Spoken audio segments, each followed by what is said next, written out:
હે સ્વામી બાપા, અમે સભામાં થોડા મોડા પડીએ, નિયમ ધર્મમાં પણ ઘણીવાર મોડા પડી જઈએ, પરંતુ આપનામાં જીવ જોડીને આપના ચરણ સ્પર્શ વગેરે અંગત લાભ લીધા કરીએ તો શું અમે કાંઈ ઓછું કર્યું કહેવાય? અરે કહેવાય ઓછું, બહુ જ કહેવાય, અતિશય કહેવાય. એટલે કહેવાનું શું કે આ વાત કરી એમાં આપણે બહુ જ કરીએ છીએ એમ થઈએ છીએ, બહુ જ આપણે કરી નાખ્યું એમ કહીએ છીએ. આ તો અનંત જન્મનું બધું કાઢવાનું છે. અનંત જન્મનું જે અંદર પેઠું છે એ બધું કાઢવા માટે એક દાડાનો સત્સંગ કામ ના આવે. મહારાજે તો એની બહુ મોટી વાત કરી છે કે આ સંતો મહારાજ કે ભાઈ પેલા નહીં મોટો એ હોય ને મુક્તાન સ્વામી પર્વત જેવા વાત કરનારા હોય ને એ છે ને, એ શું વાત છે? બ્રહ્માના કલ્પ સુધીની આવડતા કહો. આ તમારે તો 50-100 વર્ષમાં ખપી જવાના છે. તો બ્રહ્માનું આયુષ તો છે આપણા એક પલકારાની અંદર આંખનો આમ મારો એમાં 666 વર્ષ એનો જતા રહે બ્રહ્માનો. પછી હવે આપણે કેટલું જીવીએ, એના કેટલા વર્ષ થયા? એટલું મોટું આયુષ આપણે હોય. આ તો 5 વર્ષમાં જઈએ ને 50 વર્ષમાં જઈએ ને 100 વર્ષમાં જઈએ, પણ પહેલાં તો આયુષ એટલું ભોગવે જ, એટલું બધું એનું આયુષ હોય બ્રહ્માના કલ્પ, બ્રહ્માના જેટલું કલ્પ. પછી બીજું શું કે મેં શ્વેતદીપ જેવું સ્થાન હોય. પાછું કહો આ કંઈ આ ધમાધમ મોટરો ચાલે છે એમાં નહીં, લંડન અમેરિકાના મોટા મોટા બિલ્ડિંગોમાં નહીં, પણ શ્વેતદીપની અંદર ત્યાં રહેવાનું અને ઝાડ નીચે રહેવાનું, ઝૂંપડાની અંદર રહેવાનું. નહીં બંગલા, નહીં મોટર, નહીં હોટલ, સિનેમા, 5 સ્ટાર કોઈ મળે નહીં. આપણે તો 5 સ્ટાર જ ગોતીએ પહેલાં. હવે આવા બધા સુખ ભોગવો અને પછી આ વાત કરીએ એ વાત ક્યાંથી બની શકે? તો સાહેબ કે એ 5 સ્ટાર ટ્રેકર છે ને, પણ એ બદ્રિક આશ્રમની અંદર આ રીતે ઝાડ નીચે ઝૂંપડામાં કાયમ રહેવાનું, ઠંડી ગુનારો હોય તોય પણ, અને ભગવાનનું ભજન કરવાનું થાય. એટલે કે બદ્રિક આશ્રમ જેવું સ્થાન હોય અને બ્રહ્માના આયુષ જેટલું, આપણું કલ્પ જેટલું આયુષ હોય, અને પાછા ત્યાં સત્સંગ ગોપાળાન સ્વામી જેવા, નિત્યાનંદ સ્વામી જેવા, મુક્તાનંદ સ્વામી જેવા બધા, ગુણાન સ્વામી જેવા બધા સંતો હોય, એનો સમાગમ હોય. પછી શું થાય? ત્યારે સત્સંગ થાય. એટલે હવે આ વાત આવી, એમાં કેટલું વાત આવી. બ્રહ્માના આયુષ સુધી તમે આ સત્સંગ કરો ત્યારે સત્સંગ થાય, અને એવા પુરુષ મળે તો સત્સંગ થાય, બીજું નહીં. એટલે ગુણાન કહે છે કે આપણને એવું જ મળ્યું છે પણ સમજાતું નથી. ગુણાતા જો ડૉક્ટર સ્વામી વાત કરે છે કે 1 સેકન્ડમાં, ડૉક્ટર સ્વામી વાત કરે કે જેટલું તમે આટલા વર્ષો કરો તે ના થાય 1 સેકન્ડમાં થાય, બધી વાત કરે. ભલે ટેકનોલોજીની વાત કરે છે, બરાબર છે. આજે ટેકનોલોજી કેટલું એકદમ થોડા સમય થઈ જાય ને, પેલું હોવર કરી, એમાં સત્સંગ જો આવો મળી જાય તો આપણે 1 સેકન્ડમાં જે કંટ્રોલ કરે ના થાય આ થાય. એમ લાખો જન્મે જે કામ આપણાથી ન થઈ શકે એ આ જન્મે આપણું પાર પડી જાય, ભગવાન સંતને ઓળખાણ થઈ જાય તો, એના સ્વરૂપનો નિષ્ઠા થઈ જાય, એની દ્રઢતા થઈ જાય કે આપણું જે છે આ છે, જે સર્વસ્વ આપણે આ જગતને માન્યું છે પૈસા ટકાની, એ આપણું સર્વસ્વ છે જ નહીં. દરેક ઠેકાને મૂકતા જ આવ્યા છે, છોડતા જ. એનું આપણી સાથે કહ્યું આ જો મળ્યો છે સંગ, આ વખતે આ એ સત્સંગનો લાભ લઈ લઈએ તો એનાથી આપણું આ જન્મે ના જન્મે થઈ જાય, બીજો જન્મ ધારણ કરવો જ ના પડે, એવો સત્સંગનો પ્રતાપ છે.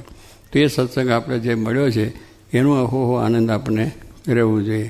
હવે આપણે કે તમે તો આવીએ ને ના આવીએ સત્સંગમાં તોય ચાલે, નિષ્ઠા તો છે, નિષ્ઠા તો છે, પણ ખરેખર નિષ્ઠા હોય તો એ તો ઘરમાં રહે જ નહીં, ઘર બહાર જ નીકળી મંદિરમાં આવીને બેસી જાય. ખરેખરું જ્ઞાન થાય તો માયાના પેજમાં આવે નહીં. આ બધી વાતો કેટલી જબરદસ્ત છે. આ કોણ ગુનાથી બોલે છે?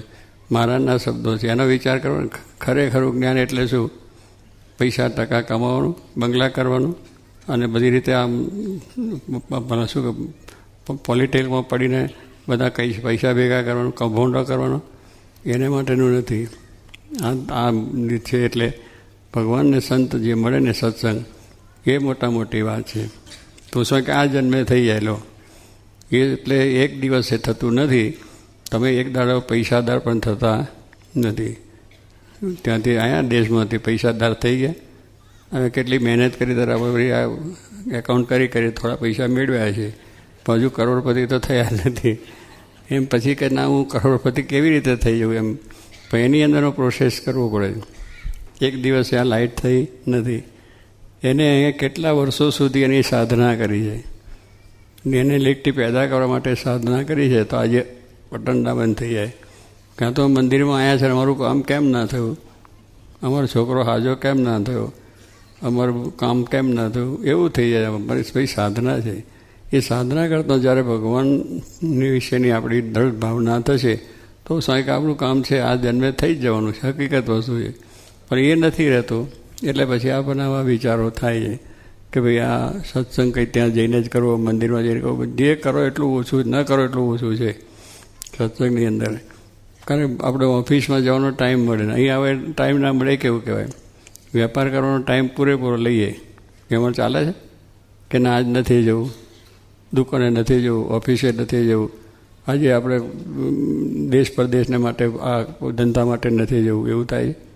કંઈ થતું નથી, તરત જ કે આ છે જવું જ છે. અને એવું છે અહીંયા કોઈ સારા તમારા પ્રેસિડેન્ટને મળવાનું થાય તો વાર લાગે, મોડા હોય તો ઊભા થઈને જાય કે પ્રેસિડેન્ટને આજે મારી મુલાકાત છે, મને એપોઇન્ટમેન્ટ મળી છે. ઓહો, પ્રેસિડેન્ટને મળી, ડૉક્ટર જોઈને હિસાબે તો પ્રેસિડેન્ટને કોણ બધું કે એને ભગવાનને મળવાનું હોય ત્યારે ત્યાં વિચાર થાય કે ના ના દર્શન નહીં જાય, ચાલો પહેલે તો પેલો ઉમળકો થાય છે. તો એટલો ઉમળકો જો ભગવાનમાં થાય તો કામ ના થઈ જાય. પેલા પાસે જઈને ઓટો મારીને પાછા આવવાનું છે, કંઈ બીજું કંઈ આપવાનું છે, અને કાં તો તમે મારા ફંડમાં પૈસા ભજો 2 કરોડ રૂપિયા, એ વાત કરે, બીજું શું કરે.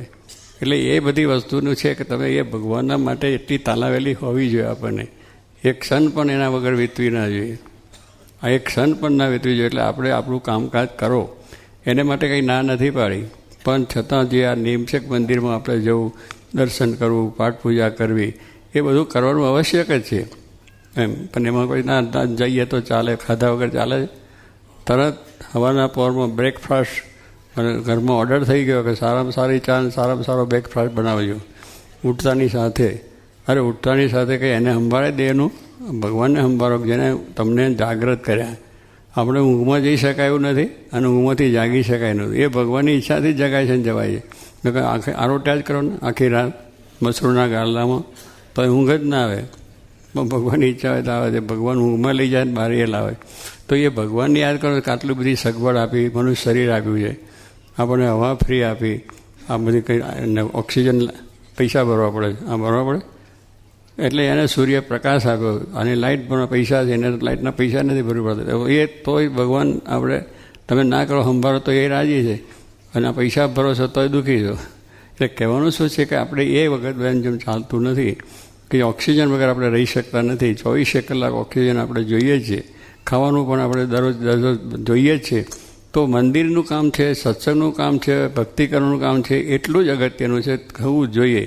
તો આપણે સમજ્યા કહેવાય, તો આપણને જ્ઞાન થયું કહેવાય, કે મહિમા સમજ્યા કહેવાય. પણ અહીંયા આગળ સાઈડમાં કરી દઈએ, અને પહેલો નંબર આવે કે સાઈડમાં નથી કરવાનું, પહેલું કામ આ છે. ભગવાને ઉઠીએ ત્યારથી જ સવારથી ભગવાનને સંભાળવાના.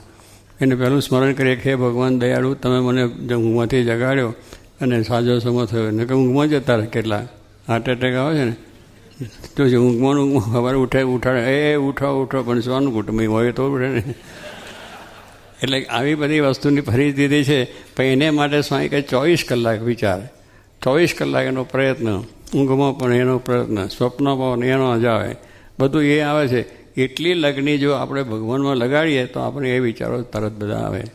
પછી કે ના ત્યાં ચાલે, મોક્ષ થયો, ભાઈ મોક્ષ થયો, ભાઈ પૈસા મળ્યા પણ એને સાચવવા તો પડશે ને.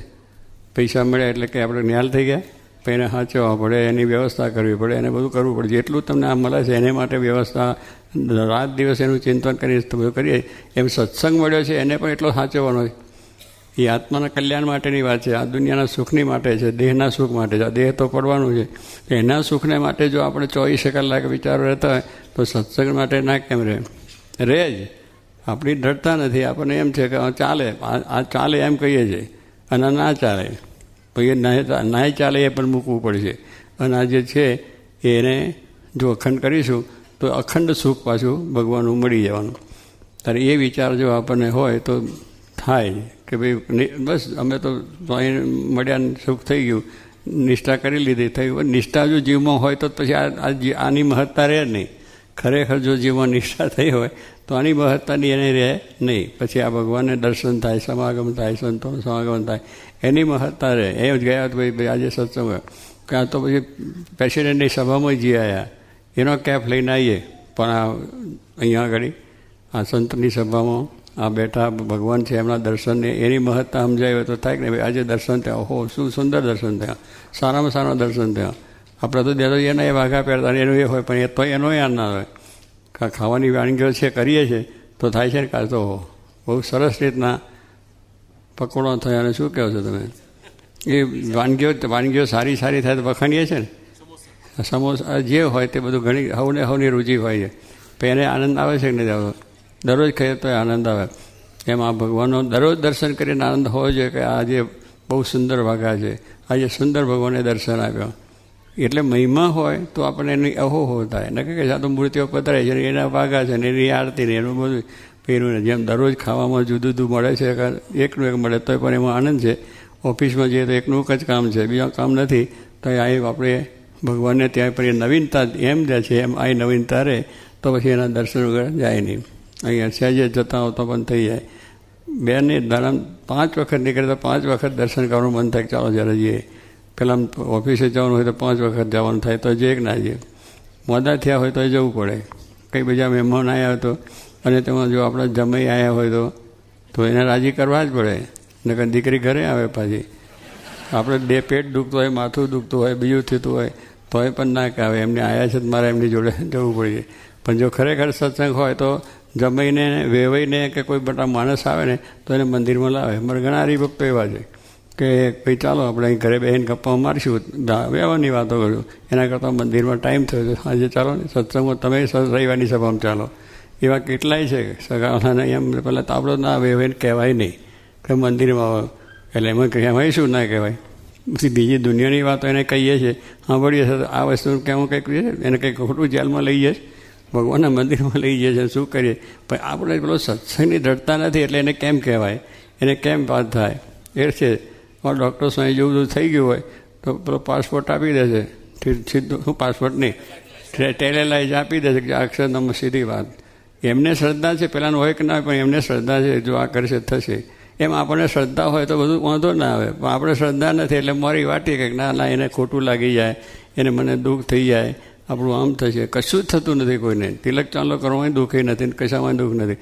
આપણને દુઃખ છે કે આપણે હજુ સમજ્યા નથી, એવો મહિમા સમજ્યા નથી એટલે બધું થાય છે.